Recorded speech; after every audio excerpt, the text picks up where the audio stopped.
Hi guys! So ngayon nandito tayo sa Muscat Boulevard. Malapit to sa Muscat Airport. So napakaganda ng view dito guys.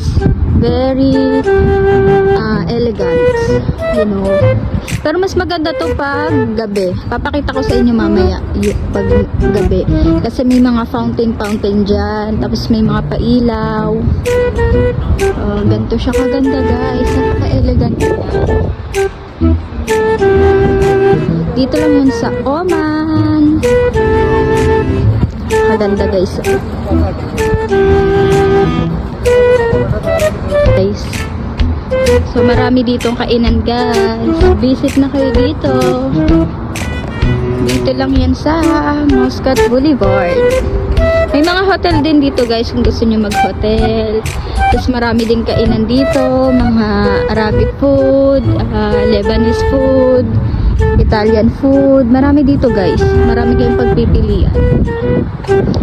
So, ito yung dulo niya. Wow, ang ganda. Experience Oman. Diba, ang ganda guys. So, papakita ko sa inyo mamaya yung paggabi. Ganyan siya guys kapag gabi na. O diba, mas na-appreciate nyo yung ganda kaysa sa maliwanag. So, ayun na, may fountain na siya. Stressful. So, ayun guys yung hotel. Boulevard Hotel. Makikita mo yan dyan. Tapos marami ka ding makakainan dito guys. So, visit na kayo guys. Muscat Boulevard. Yun lang. Bye bye.